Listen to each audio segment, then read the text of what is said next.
नमस्कार, मैं हूं प्रवीण दुबे। राक्षस यानी कौन? राक्षस एक पुरानी प्रजाति है जो पौराणिक व्याख्या है उसके मुताबिक राक्षस वह है जो अपने आचार, व्यवहार, व्यवस्था, विचार का 100% जो है वो शत्रु विधान और मैत्री में विश्वास नहीं रखते हुए इस्तेमाल करे। पराया धन, पराई स्त्री, पराई वस्तुओं को हड़प करना चाहता है। मानव जाति के समाज को बर्बाद करने में ही अपना यश जो मानता हो वो राक्षस हो। यज्ञकार का नाश करे, ब्राह्मण वर्ग के युवकों का मांस का भक्षण करे।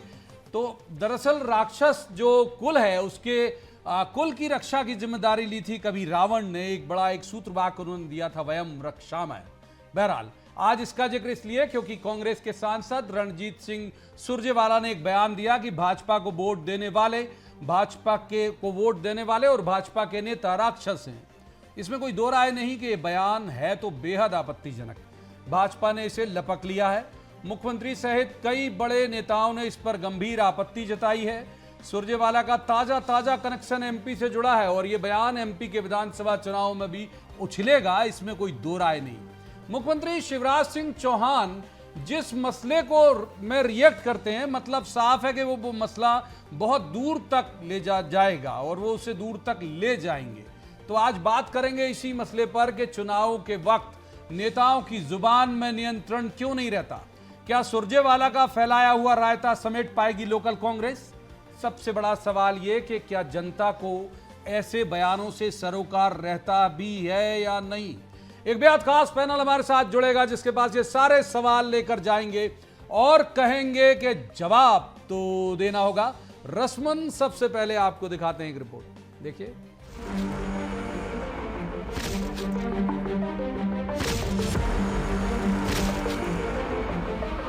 राक्षस हो तुम लोग।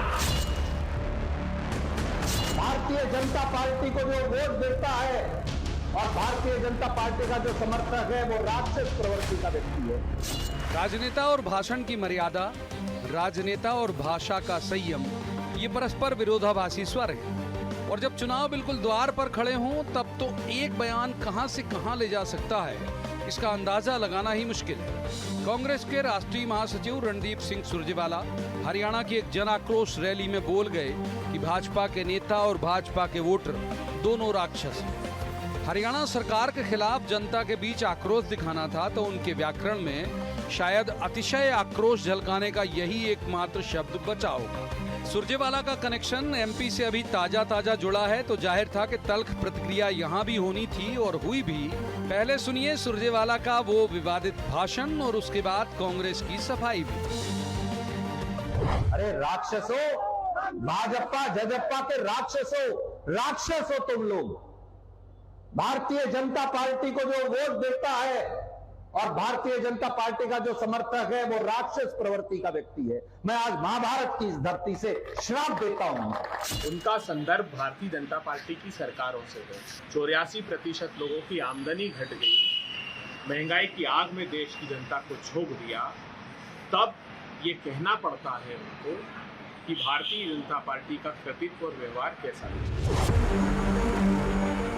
सुरजेवाला जब युवा कांग्रेस के राष्ट्रीय अध्यक्ष थे तब भी उनके खिलाफ सरकारी दफ्तर में घुसकर हंगामा और तोड़फोड़ करने का मामला दर्ज हुआ था और वो मामला अभी भी कोर्ट में चल रहा है। उनका जैसे ही नया बयान सामने आया, एमपी के तमाम बड़े भाजपा नेताओं ने उससे लपक लिया।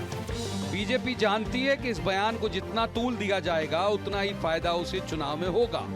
लिहाजा मुख्यमंत्री शिवराज सिंह चौहान तो रामधारी सिंह दिनकर साहब की कविता के साथ सामने आए और उन्होंने कहा कि जब नाश मनुष्य पर छाता है पहले विवेक मर जाता है।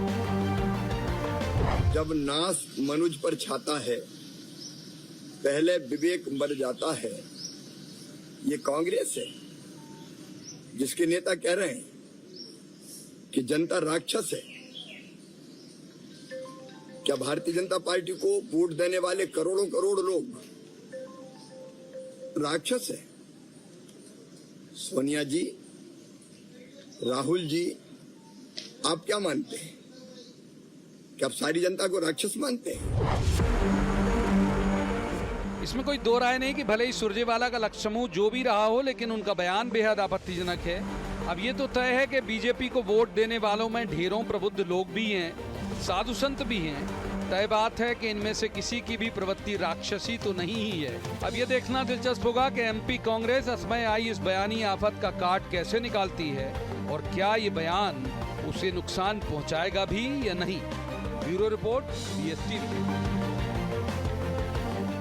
तो सबसे पहले उन खास मेहमानों का मैं आपसे परिचय करा दूं जिनके साथ हम इस चर्चा को आगे बढ़ाएंगे। हमारे साथ है रजनीश अग्रवाल, ये प्रदेश मंत्री है बीजेपी के। स्वागत है रजनीश जी का। दूसरे मेहमान हैं RK दोगने, ये कांग्रेस के वरिष्ठ नेता, पूर्व विधायक भी हैं। दोगने साहब का भी बहुत स्वागत। और तीसरे मेहमान है पवन देवलिया, पत्रकारिता का बड़ा चर्चित चेहरा है, बहुत अच्छे राजनीतिक विश्लेषक हैं। पवन जी का भी स्वागत है। शुरुआत कर लेते हैं दोगने जी से ही। दोगने जी, ये बयान आपको लगता है कि गलत वक्त पर आया या फिर इसका मंतव्य क्या था? मैं चाहता हूं, कई इस पे विवाद बहुत चल रहा है, तो आप जरा विस्तार से बताएं क्या था ये बयान। देखिए दुबे जी, उनका मंतव्य सीधा सीधा भाजपा के नेता के से संबंधित था। आपने देखा मणिपुर में जिस तरह की घटना हो रही है, ये घटना है राक्षसी राज्य में ही हो सकती है। हरियाणा में जिस तरह की घटना हो रही है वो भी राक्षसी राज्य में ही हो सकती है, मानवीयता में कभी नहीं हो सकती है। इसके साथ ही आपने देखा कि सीधी में मध्य प्रदेश में जिस तरह आदिवासी भाई के ऊपर बाथरूम कर रहा है भाजपा का नेता, तो वो अमानवीय कृति है, इसी को राक्षसी बात कहते हैं। आपने देखा है रीवा के पास में एक जो हमारे जो अनुसूचित जातीय भाई के ऊपर मल बसते हुए फोटो आया था। तो ये सब चीजें ये इसको परिप्रेक्ष्य में उन्होंने बोला कि भाजपा के नेता जो हो गए हैं, जो राक्षसी प्रवृत्ति के काम कर रहे हैं, उनका उद्देश्य यही था। सप्लीमेंट्री ले लीजिए, एक सप्लीमेंट्री ले लीजिए मेरा। जो बीजेपी को वोट करता है उसमें कई सारे प्रबुद्ध लोग हैं, कई बुद्धिजीवी हैं, कुछ साधु संत हैं, वो भी आए क्या इसी श्रेणी में? आपके बयान की परिभाषा के अंदर आएंगे कि नहीं? नहीं दुबे जी, उनका मंतव्य वो नहीं था। उनका मंतव्य भाजपा के नेताओं से संबंधित था, इसके अलावा कुछ नहीं था। ठीक है, रजनीश अग्रवाल जी को इन कर लेते हैं। रजनीश जी, आपकी पहली टिप्पणी इस बयान पर।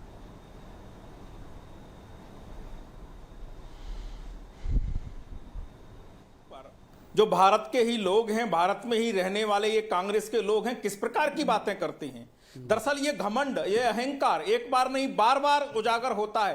प्रवीण जी, कोई पहली बार अचानक कई होती, कोई जबान फिसल गई, ऐसा मसला है, केवल इतना नहीं है। प्रधानमंत्री माननीय नरेंद्र मोदी जी के चयन से लेकर उनके प्रधानमंत्री बनने से लेकर लगातार इस प्रकार की भाषा बोली जाती रही है।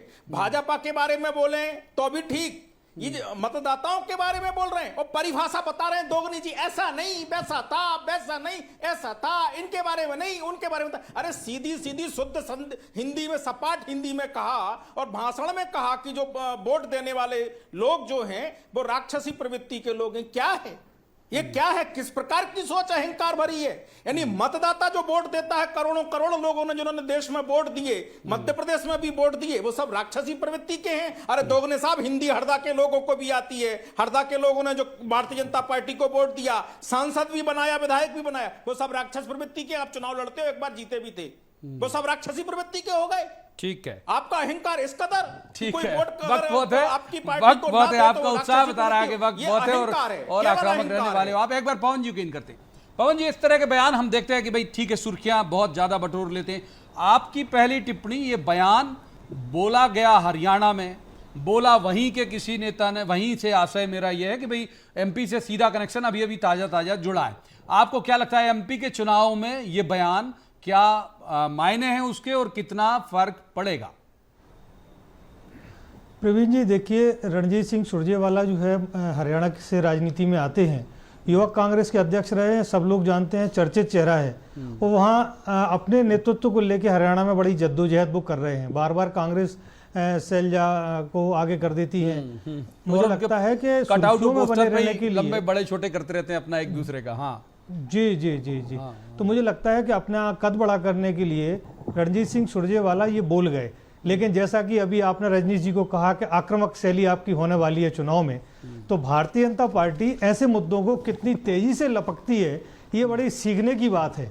मुझे लगता है कि जो मुद्दे कांग्रेस अभी वर्तमान में उठा रही है और अब जो मुद्दे को कहना चाहिए डाइवर्ट करने की भारतीय जनता पार्टी कोशिश कर रही है, बोला हरियाणा में है और उसको ऐसे प्रदर्शित हो रहा है जैसे मध्य प्रदेश में बोला गया है। क्योंकि वो मध्य प्रदेश के इन चुनावों में महत्वपूर्ण भूमिका में रणजीत सिंह जी रहने वाले हैं। तो मुझे लगता है कि भारतीय जनता पार्टी ऐसे छोटे छोटे मुद्दों को लेके बड़े फोरम पे जाएगी। अब राक्षस प्रवृत्ति के, जैसे कि आर के दोगने जी ने उसका विवरण भी दिया कि सीधी में घटना घटी, रीवा में हुई, शिवपुरी में हुई, और हमें लगता है कि इस तरह की घटनाएं और होंगी। तो लोकतंत्र में ये सब चीजें चलती हैं, विरोध होता है, शिवराज जी ने उनका बुलाया, उनका सम्मान किया, सब कुछ चीजें। लेकिन ये जो बयान है, प्रक्षालन किया, जी मुझे लगता है कि ये जो बयान है इसको भारतीय जनता पार्टी आगे जमीन स्तर तक ले जाएगी, और हमें लगता है कि आने वाले समय में आप देखेंगे तो रणजीत सिंह सुरजेवाला के पुतले भी जलवाएगी। ठीक बात तो है। मुझे लगता है एक बार दोगने साहब को महत्वपूर्ण बात कह रहे हैं, आप आपकी बात का इशारा लेके जाता हूं। दोगने साहब, आप देखिए कि जो बात कह रहे हैं पवन जी, ये बात सही है कि जहां आपको आक्रामक होना, मैं तो बीते कई सालों से देख रहा हूं, जहां आपको आक्रामक होने का वक्त होता है वहां ये आप बात हो जाते हो कि आप रक्षात्मक हो जाओ। कई सारे मसले यहाँ हैं, 19 साल से सरकार है, उसकी एंटी इनकम्बेंसी है, आप चाहो तो एजेंडा बना सकते हो, लेकिन बन जाते हो आप एजेंडा। आपसे आशा है, मेरा पार्टी से है। जी देखिए दुबे जी, ऐसा कुछ नहीं है, समझती है जनता, पूरा देख रही है कि भाजपा के लोग कर रहे हैं, क्या कर रहे हैं। आप भाजपा ही क्यों कर रहे हैं, ये सब चीजों को पकड़ाए क्यों है। भाजपा की सरकार मणिपुर में है, वहाँ हरियाणा में भाजपा की सरकार वहाँ क्यों हो रहा है, सब समझती है जनता। पर रणजीत सिंह जितना उत्साह दिखाने के लिए, उनसे उन्हीं से मैं पूछना चाहता हूँ कि बहुत अच्छा किया था कि भाजपा के नेता ने किया था, विधायक प्रतिनिधि ने किया था, या रीवा में जो किया था अच्छा किया क्या।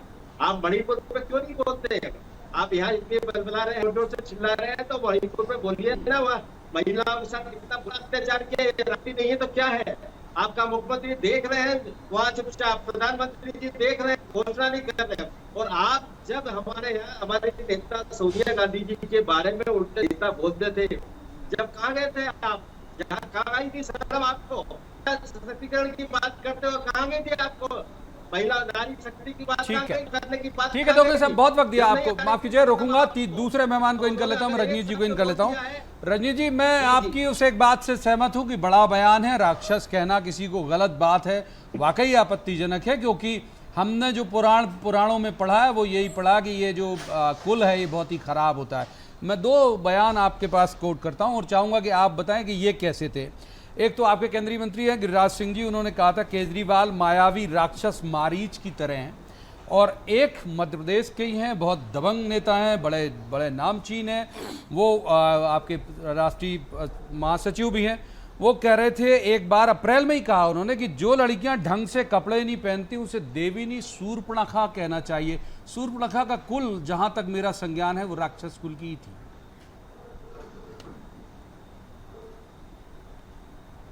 देखिए प्रवीण जी, एक बात सीधी और सपाट है, मैं फिर दोहराता हूं। अरे यार, हमारे प्रधानमंत्री माननीय नरेंद्र मोदी जी को उन्होंने रावण कहा, नीच कहा, तमाम प्रकार के ऐसी बातें कहीं जो मैं दोहरा भी नहीं सकता।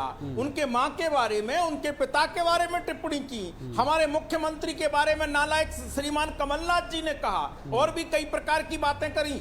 लेकिन वो मुद्दा राजनीतिक दल के तौर पर राजनीतिक नेताओं के आरोप प्रत्यारोप का मसला हो सकता है, उनकी भाषा व्यवहार का मसला हो सकता है। आप तो भाजपा को वोट देने वाले, जिसे हम जनता जनार्दन कहते हैं, जिसे हम जनता जनार्दन हमारे माननीय मुख्यमंत्री जी कहते हैं, हम दरिद्र नारायण गरीब आदमी को कहते हैं, वो भी मतदाता है। आप उसको वोट भाजपा को किया, राक्षसी प्रवृत्ति का कह रहे हो। आप किसको राक्षसी प्रवृत्ति का कह रहे हो?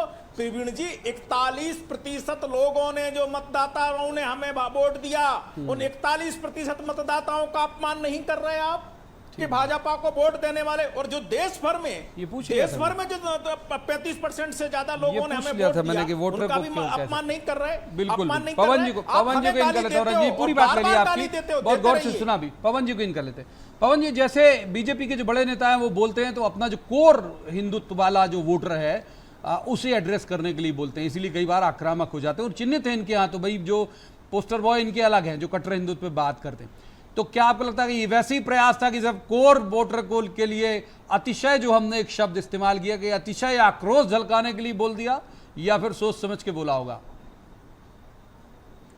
देखिए प्रवीण जी, हरियाणा और मध्य प्रदेश, ये दोनों जगह ऐसे हैं कांग्रेस के लिए कि यहाँ इनकी जमीनी जो है वो लगभग खत्म हो गई है।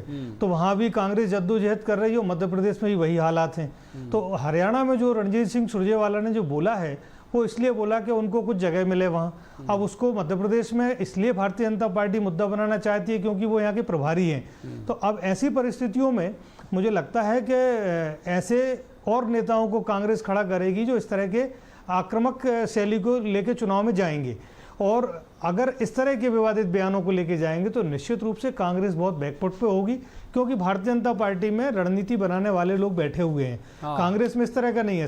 कांग्रेस का संगठन है जो वो खंड खंड में बटा है। ले उड़ना जो शब्द है वो ले उड़ती है बीजेपी केवल। जी जी जी जी। तो मुझे लगता है कि कांग्रेस को एक प्लानिंग करना चाहिए कि हमें किन मुद्दों को मध्य प्रदेश में लेके जाना चाहिए।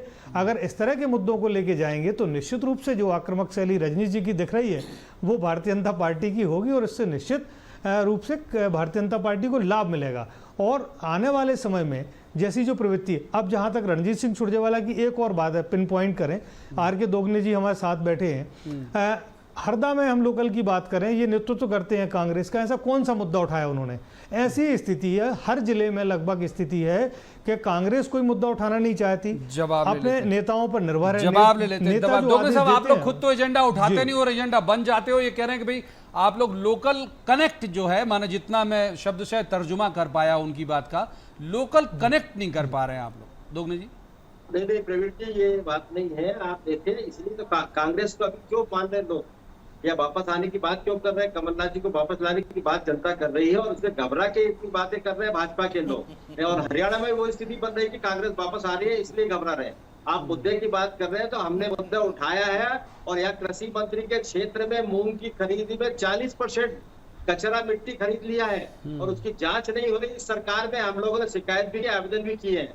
यहाँ की समस्याएं पूरी उठाते हैं। यहाँ कृषि मंत्री का क्षेत्र है, परेशान है, पागल जैसे घूम रहा कृषि मंत्री की, जबकि मंत्री को तो यहाँ आने ही नहीं चाहिए। मंत्री को तो अपने क्षेत्र में इतनी अच्छी व्यवस्था कर देना चाहिए कि बगर आए जीत जाए, पर वो यहाँ गली गली घूम रहे हैं। आप पता कर लीजिए। तो नाक में दम कर रखा हम लोगों ने, ऐसा नहीं है। और ऐसे मध्य प्रदेश में है, जितने भी मंत्री और बड़े नेता है भाजपा के, वो परेशान हो रहे हैं कि जनता क्वेश्चन को पूछ रही है उनसे और भाग रहे हैं। ठीक तो है, जवाब देते रजनीश जी, परेशान हो आप लोग, जनता जो है क्वेश्चन पूछ रही, जवाब आपके पास है नहीं, इसलिए ये सब एजेंडे जो माने बयानों के एजेंडे वो ऊपर उठा लेते हो आप। रजनीश जी जवाब, ये दोगने जी का कहना है।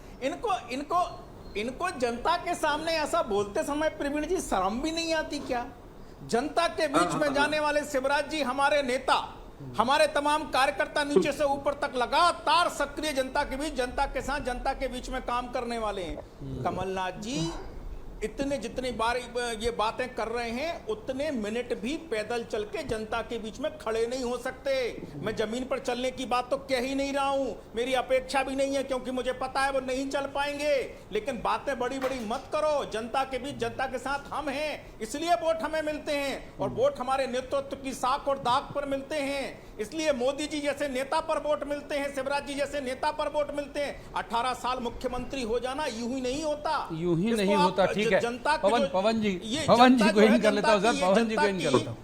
पर्याप्त वक्त दिया रजनीश जी, पर्याप्त वक्त दिया, माफ कीजिए। पवन जी को इन करते हैं। पवन जी दो बात करेंगे हम। एक, आप बहुत सीनियर जर्नलिस्ट है, अच्छा विश्लेषण भी करते हैं। कर्नाटक में बजरंगबली बड़ा मुद्दा हुआ, लगा बिल्कुल कारगर है, चल जाएगा, नहीं चला। डबरा में जब 28 सीटों का बाई इलेक्शन था तो इमरती देवी वाला जो उन्होंने कहा था आइटम पूरा माहौल बना दिया था, लेकिन हार गई इमरती देवी। तो कई बार ये हो जाता है कि जो मुद्दे बहुत तेज उठाए जाते हैं वो हमेशा निशाने पर लगे, ये जरूरी नहीं है। क्या राय है आप? देखिए प्रवीण जी, मैं फिर कहूँगा, जैसे अभी रजनीश जी ने कहा कि कोई यूं ही इतने वर्षों तक मुख्यमंत्री नहीं हो जाता, मैं फिर कहूँगा कांग्रेस जो है मध्य प्रदेश की जनता की नब्ज नहीं पकड़ पा रही है। उसको, कांग्रेस को चाहिए कि वो ज़मीनी हकीकत जानने के लिए अपने जो विशेषज्ञ हैं, जो उन्होंने कर्नाटक में उतारे होंगे, वो मध्य प्रदेश में उतारे। समय बहुत निकल चुका है। अभी वर्तमान परिस्थितियां जो हैं वो कांग्रेस के नीचे के लेवल के कार्यकर्ताओं को समझने की हैं कि वो पोलिंग बूथ पे क्यों बैठेगा आपके लिए। समय में क्या ही समझ पाएंगे आप, अगर मान लो नहीं समझा है तो। जी, तो मुझे लगता है कि अब ऐसे मुद्दों से कुछ नहीं होना है। जैसे आपने अभी कहा कि आइटम बोला उन्होंने, अब ये कांग्रेस के इतने बड़े नेता जब अपने पब्लिक को नहीं समझा पाते हैं, कांग्रेस के कार्यकर्ताओं को नहीं समझा पाते हैं, तो मतदाताओं तक लेके जाएगा कौन? ये सबसे बड़ा सवाल है। तो मुझे लगता है कि कांग्रेस को अपने कहना चाहिए, थिंक टैंक बनाना चाहिए जिसमें ऐसे लोग बैठें जिनकी सांठगांठ भारतीय जनता पार्टी के लोगों के साथ ना हो, नेताओं के साथ ना हो, तभी मुझे लगता है कि कांग्रेस जमीन पे उतर पाएगी। जवाब ले लेते हैं दोगने साहब। पवन जी सीनियर जर्नलिस्ट हैं, वो कुछ आपको विश्लेषित कर रहे हैं और मुझे उम्मीद है कि आपने सुना होगा। मैं आपका जवाब चाहता हूँ। जी जी, नहीं देखिए पवन जी आया है, बहुत सारी समस्या हो सकती है, पर हम लोगों के काम चल रहे हैं, जमीनी काम चल रहा है और हम मुद्दे हैं हमारे पास, हम उन मुद्दों को लेकर जा रहे हैं पब्लिक पे। बेरोजगारी बहुत मुद्दा है, लोगों की समस्या बड़ा मुद्दा है, रोडों की समस्या बहुत बड़ा मुद्दा है, ये मुद्दे लेकर जा रहे हैं। यहाँ हरिजन आदिवासी भाइयों के साथ क्या अत्याचार कर रही भाजपा, उसके मुद्दे लेके जा रहे हैं। शिक्षा के क्या स्तर बना दिया भाजपा ने, ये लेकर जा रहे हैं। और ये 20 साल की बात, 18 साल की बात करते हैं। 18 साल में मुझे बता दें कि इन्होंने कितनी इंडस्ट्री लगा दी है, कितने बहुत अच्छे कॉलेज खुलवा दिए हैं, कौन से अच्छे स्कूल खुलवा दिए हैं, जिससे शिक्षा के क्षेत्र में काम किया हो। इन्होंने कोई काम नहीं किया है, सिर्फ हंसने के अलावा। ये सिर्फ हंसते ठिठोली करते हैं, इसके अलावा कुछ नहीं है। ये रजनीश जी जिस तरह की बातें करते हैं, ये आपने देखा विकास की बात करें। रजनीश जी हंसी ठिठोली कर करके जीत रहे हो आप भाई। रजनीश जी को इन कर लेते, रजनीश जी हंसी ठिठोली कर करके कैसे जीत रहे हो? काम कुछ करते नहीं हो आप लोग। ज्यादा अच्छा रहेगा। दोगने जी हार गए, आप चुनाव और चोरी करके सरकार बनाई इन्होंने। अब जवाब ले लेते हैं दोगने साहब, जवाब ले लेते हैं। माफ कीजिए, बहुत वक्त दिया आपको। रजनीश जी के जवाब ले लेते हैं। हंसी ठिठोली कर करके बिना काम कराए एक सरकार चला रहे हैं ये लोग। रजनीश जी जवाब। नहीं, अहंकार अभी भी उतना ही। दोगने साहब, आप चुनाव हरदा में क्यों हार गए? जरा जनता के बीच में जाके पूछो। जनता ने वोट दिया भाजपा को कमल के फूल पर, बोले चोरी से। अरे विधानसभा के उपचुनाव हुए, वो हम जनता के माध्यम से 40-40 हजार, 50-50 हजार के अंतर से जीते। ये अहंकार आपका कब दूर होगा? आप ईवीएम पर दोष मढ़ रहे, जनता पर दोष मढ़ रहे। वो कह रहे जनता वोट देने वाली राक्षस है, राक्षस। आप वो कह रहे कि साहब ये हंसी ठिठोली करके चुनाव जीत गए। आपको अभी भी समझ नहीं आ रहा आप चुनाव क्यों निपटे?